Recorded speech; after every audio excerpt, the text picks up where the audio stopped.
Jerry Jones needs to replace him. It doesn't have to be this second, even though that wouldn't bother me either. It's hard for me to say this because I take no enjoyment out of it, and I think that Mike McCarthy is a guy that's qualified more so than a lot of coaches in the NFL to be a head coach, just not of this particular football team. When you have a situation where Jerry Jones is encouraging you to keep the offensive coordinator, who hasn't been bad, but some of the decisions have been questionable. Even last year when Ezekiel Elliott wasn't getting the ball and Amari Cooper was taking out of key plays in the game and he's on the sideline, et cetera, that's problematic. But I recall yesterday, Ezekiel Elliott asked out of a play. It was like third or fourth and inches, and he asked out of a play. There was another sequence where they had a fourth down scenario, and Mike McCarthy calls a pass play instead of a running play. I thought Tony Pollard could run the football, utilize him. That didn't happen. We see Gallup and Amari Cooper and CeeDee Lamb. CeeDee Lamb dropping the pass, that's not the coaching. That's on CeeDee Lamb. We get all of that. But that fake punt is on the coaches. The fourth and inches call when you elect to pass instead of run is on the coaches. When you look at stuff like that that's transpiring and you combine that with guys calling out the coaches earlier on in the season, him clearly not ingratiating himself. And listen, I'm not going to even go here because I'm going to be nice about it.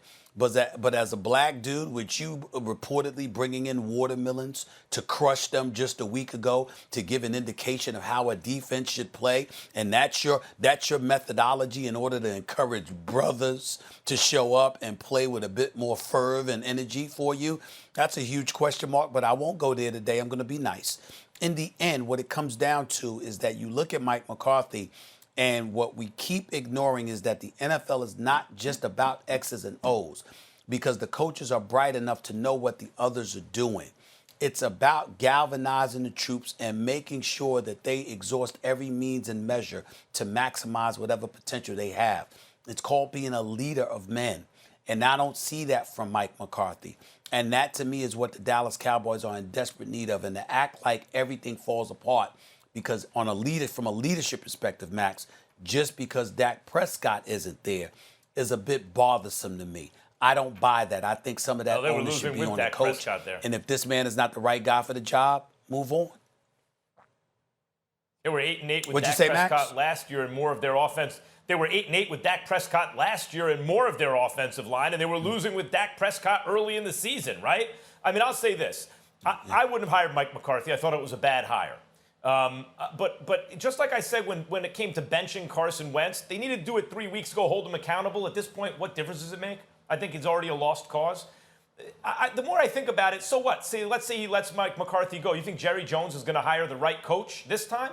Or is he going to hire someone else who, once again, won't take headlines away from Jerry Jones, attention away from Jerry Jones in the event that they do win? Meaning he will limit the pool of coaches he will choose from, and he will probably limit it to the less effective coaches, not to the young, charismatic coaches who might get, or even the more established coaches who might get credit for winning. So what difference does it really make? And let me say something else. Yesterday, he made a lot of questionable, he had showed poor judgment, obviously. From your own 24 on fourth down, like, what are you doing? And it's a trick play, okay, fine. You have your $90 million running back. You're on 4th and 1. You give him the ball maybe. Try a quarterback sneak at times instead of a passing play. Didn't with CeeDee Lamb. Didn't make any sense, right?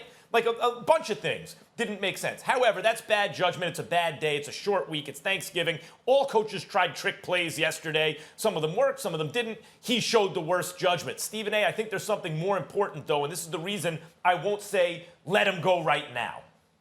I agreed with you about a month ago, but then I saw something happen. They came ready to play against the Eagles. They scored on the first possession. They lost the game because they weren't really good yet, and they're still not that good. They gave the Steelers a very tough game. I thought, that team is starting to look like a well-coached team to me, right? And then they beat the Vikings. The Vikings were on a streak. Like, the Vikings had just cleaned out the NFC North. They beat every team in the NFC North in consecutive games. That includes the Packers and that Bears defense, right? That's the team the Cowboys beat. So the fact that he shows poor judgment when he's kind of desperate, don't forget, both tackles went out early. And Zach Martin shouldn't even be a tackle. He's a tackle because Tyron Smith and Lyle Collins are both lost for the season. And then you lose what's his name, Cameron Irving. and who was, from that high draft pick from the Browns from like 5 years ago, right? And Zach Martin, who's actually very good, but playing out of position. They have no offensive line. So on a day where a lot of guys try trick plays because it's a short week, it's Thanksgiving, when he knows he's outgunned, he understands all that, and he knows now I don't even have my backup offensive line. It's bad judgment, but I've seen more important things than bad judgment in terms of play calling. I saw a coach who started to get his team motivated to play. So I'm willing to look a little more this season to see what happens before I say get rid of the guy. That's fine. That's fair, Max Kellerman, and I can't knock you for that. What I would say in response to that is then we don't really need to rave that much about Mike Tomlin, do we? Mike Tomlin hasn't had a losing season. Mike Tomlin went 8-8 with a third-string quarterback, and we raved about that. Now, obviously, we know how excellent he is, how exceptional he is, and we know it was absolutely ludicrous for people alluding to him being on a hot seat a couple of years ago.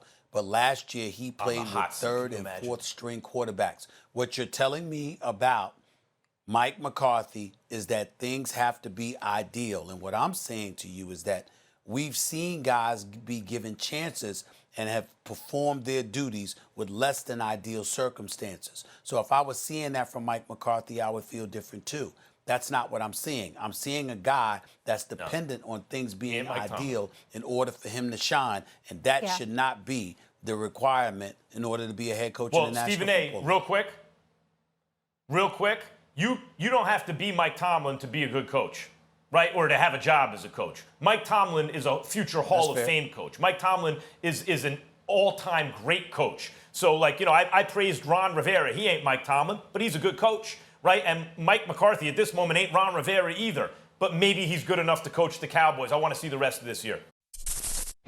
Thanks for watching ESPN on YouTube. For live streaming, sports, and premium content, subscribe to ESPN+.